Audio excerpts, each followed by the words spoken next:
नमस्कार, मैं हूं मुस्तफ़ा हुसैन और आप जुड़ चुके हैं वॉइस ऑफ एमपी से। जैसा कि आपको पता है, मध्य प्रदेश में 2023 के विधानसभा चुनाव की बिसात पूरी तरह बीत चुकी है और इस बिसात पर मध्य प्रदेश की दोनों प्रमुख राजनीतिक दल कांग्रेस और बीजेपी क्या कर रही है, उस पर हम लगातार बात कर रहे हैं। और आज भी हमारे पास बात करने के लिए 3 अहम मुद्दे हैं।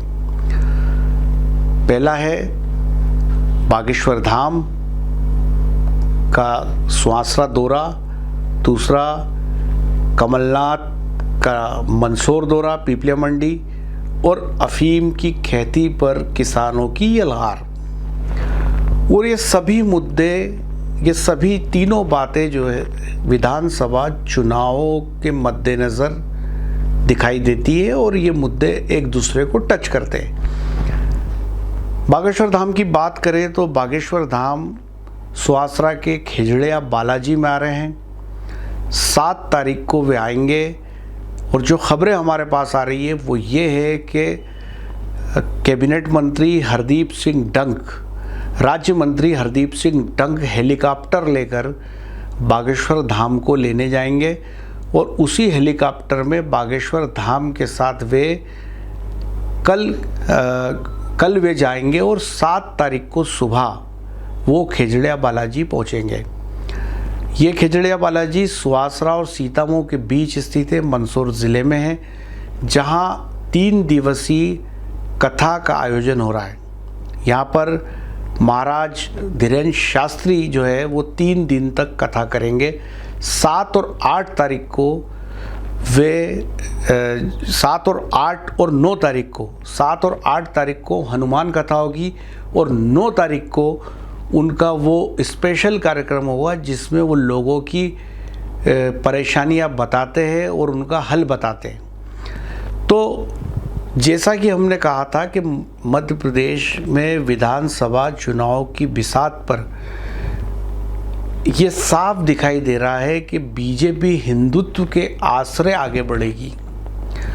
और आप ये देखिए कि लगातार जो बीजेपी से जुड़े नेता है, विधायक है, मंत्री है, उनके इलाके में बागेश्वर धाम की कथाओं का आयोजन हो रहा है, क्योंकि आज की तारीख में बागेश्वर धाम एक ऐसे संत है जो सबसे ज़्यादा भीड़ खींचू है।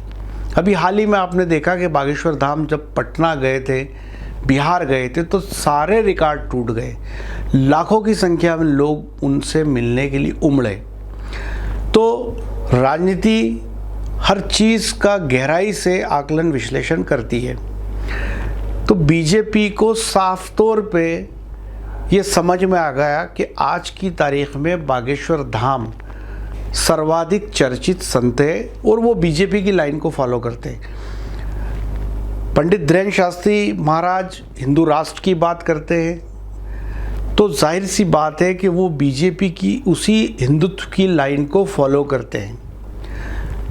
तो बीजेपी को वो बेहद रास आ रहे हैं और इसीलिए आप देखिए कि लगातार बागेश्वर धाम के जो कार्यक्रम हो रहे हैं वो भारतीय जनता पार्टी के नेताओं के विधानसभा क्षेत्रों में ही हो रहे हैं और उनमें से अधिकांश वे हैं जो सिंधिया समर्थक हैं। जो नेता सिंधिया से जुड़े हैं उनके यहाँ सर्वाधिक कार्यक्रम बागेश्वर धाम के हुए हैं। हरदीप सिंह डंग की यदि बात करें, जो राज्य मंत्री है शिवराज सरकार में, वे भी सिंधिया के करीबी माने जाते हैं और उनके क्षेत्र में इस कथा का आयोजन हो रहा है। तो मालवा के अंदर बागेश्वर धाम की ये पहली दस्तक है। मालवा विधानसभा चुनाव के एतबार से मध्य प्रदेश का सबसे ख़ास इलाका है और यहाँ का चुनावी रण कांग्रेस और बीजेपी दोनों के बीच बेहद टक्कर वाला होता है। और ये साफ समझ में आ रहा है कि बीजेपी चुनावी चौसर पर हिंदुत्व के आश्रय आगे बढ़ने की शुरुआत कर चुकी है और उसी के मद्देनज़र मालवा में बागेश्वर धाम का ये दौरा 7, 8 और 9 जून को होने जा रहा है और इसके आयोजक है वो हरदीप सिंह डंग है।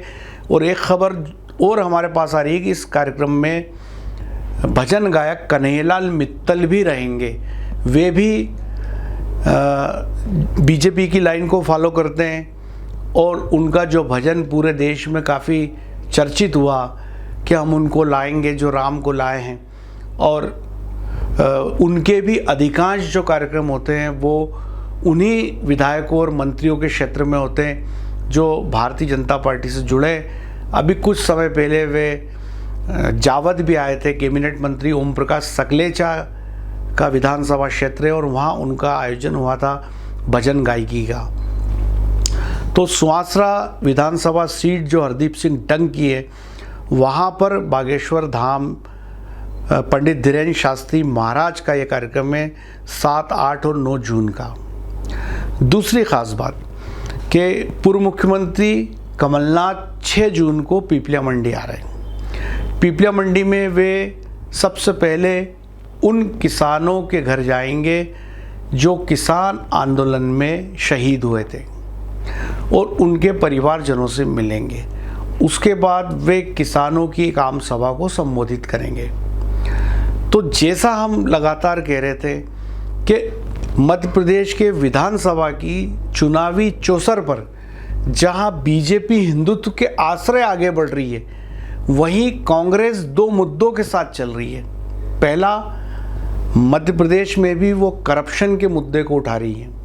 जैसा कि कर्नाटका चुनाव में कांग्रेस ने बीजेपी के खिलाफ करप्शन को मुद्दा बनाया था, ठीक उसी तरह धीरे धीरे मध्य प्रदेश में भी कांग्रेस करप्शन को मुद्दा बना रही है और दूसरा किसानों की मुश्किलों को मुद्दा बना रही है। जैसा आपको पता होगा कि जब पिछला विधानसभा चुनाव हुआ था तब भी जो कांग्रेस के चुनावी रण की जो शुरुआत है, कांग्रेस ने जो चुनावी बिगुल विधानसभा चुनाव का फूका था वो मंदसौर ज़िले के पीपलिया मंडी से ही फूका था, क्योंकि यही वो जगह है जहां से किसान आंदोलन शुरू हुआ था और इस आंदोलन में कई किसान इस आंदोलन की भेंट चढ़ गए थे। जहां पर राहुल गांधी आए थे और एक बड़ी आम सभा को संबोधित किया था और उसके बाद मध्य प्रदेश में कमलनाथ सरकार में आई, अस्तित्व में आई। ये अलग बात है कि 15 महीने बाद ऑपरेशन लोटस के चलते कमलनाथ को अपनी सरकार गंवानी पड़ी। तो अब एक बार फिर कमलनाथ उसी किसान आंदोलन की धरती पे आकर बीजेपी के खिलाफ किसानों का मुद्दा उठाने जा रहे हैं। 6 जून को जो कमलनाथ का दौरा है उसको लेकर पूरी कांग्रेस लगी हुई है और वो इस दौरे को लेकर तैयारियां कर रही है। तो मध्य प्रदेश में जैसा साफ तौर पे दिखाई दे रहा है कि कांग्रेस 2 मुद्दों को लेके बीजेपी पे हमलावर होती जा रही है। पहला करप्शन और दूसरा किसानों का मुद्दा। और किसानों के जो मुद्दे हैं वो जैसा कि जो किसानों को मंडियों में भाव नहीं मिल रहे, दूसरा एमएसपी का बहुत महत्वपूर्ण मुद्दा है। साथ ही जो किसानों का अहम मुद्दा है वो एक अफीम भी है। उसको लेकर आज अफीम संघर्ष समिति के किसानों ने एक ज्ञापन जो है संयुक्त अफीम किसान मोर्चा ने आज एक ज्ञापन सौंपा है और ये ज्ञापन ठीक कल कमलनाथ का दौरा है 6 तारीख को, 7 तारीख को बागेश्वर धाम आ रहे हैं और आज 5 जून को संयुक्त अफीम किसान मोर्चा ने ज्ञापन सौंपा है। और इस ज्ञापन में जो मुद्दे उठाए गए उससे साफ तौर पर यह पता चलता है कि किसानों ने केंद्र सरकार के उस निर्णय के खिलाफ बिगुल बजा दिया है जो केंद्र सरकार लेने जा रही है।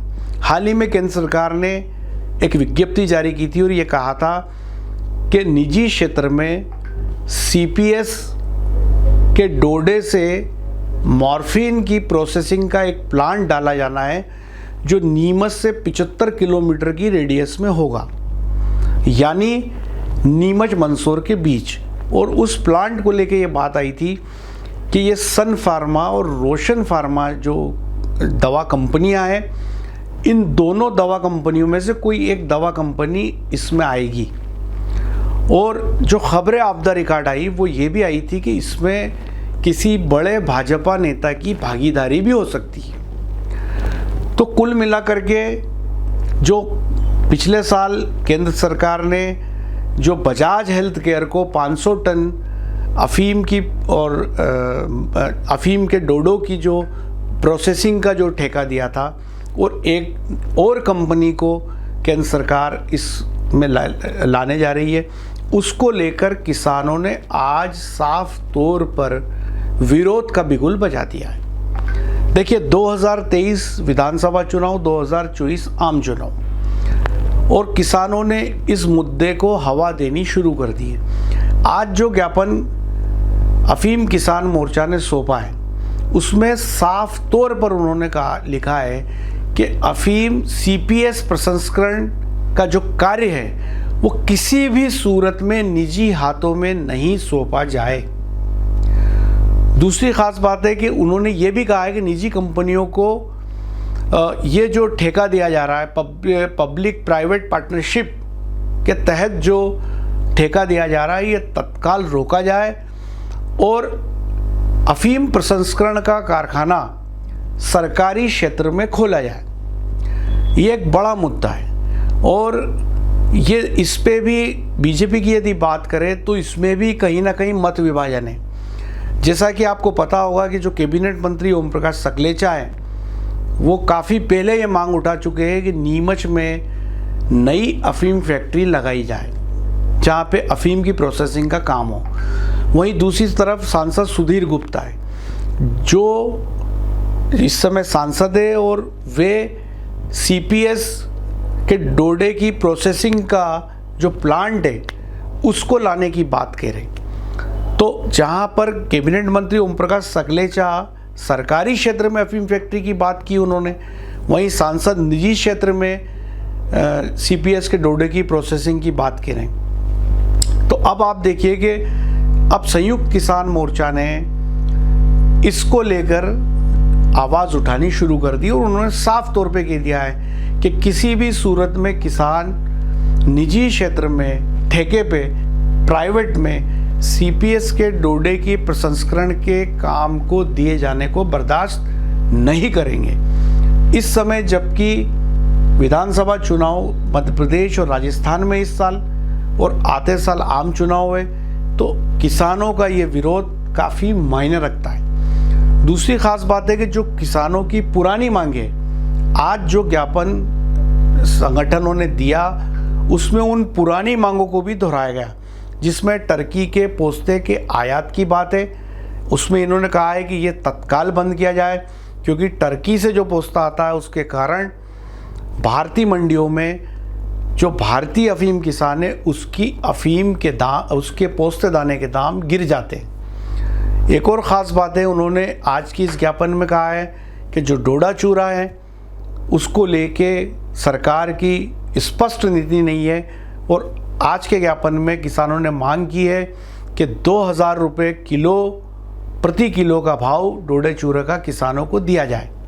जो 5 साल पहले आखिरी निर्णय हुआ था उस पर मध्य प्रदेश की बीजेपी सरकार ने कहा था कि वो 100 रुपये किलो में डोडा चूरा खरीदेगी और वो डोडा चूरा जलाएगी, लेकिन ना तो सरकार ने डोडा चूरा खरीदा और ना ही सरकार ने डोडा चूरा जलाया। तो आज जो ज्ञापन हुआ है अफीम किसानों का वो कई मायनों में महत्वपूर्ण माना जा रहा है। इसके अलावा उन्होंने एनडीपीएस के झूठे मामलों में जो किसान फंसा गए उनको निकालने की भी बात की है, साथ ही 98 से जो कटे हुए पट्टे हैं उनको दिलाने की भी बात की है। तो कुल मिलाकर विधानसभा और आम चुनाव की जो बिसात है उस पर एक तरफ हिंदुत्व है, एक तरफ करप्शन का मुद्दा है और एक तरफ किसानों के मुद्दे हैं। और जैसे जैसे चुनाव का समय नज़दीक आता जा रहा है कांग्रेस और बीजेपी में सरगर्मियां दौरे बढ़ते जा रहे हैं, वहीं जो किसान हैं और अन्य दूसरे लोग हैं वो भी अपने आंदोलन तेज़ करते जा रहे हैं। तो अब देखना है कि समय के साथ कौन से मुद्दे आम लोगों को रास आते हैं। तो ये था अब तक का अपडेट। ऐसे ही हर अपडेट के लिए बने रहे हमारे साथ। जय हिंद, जय भारत।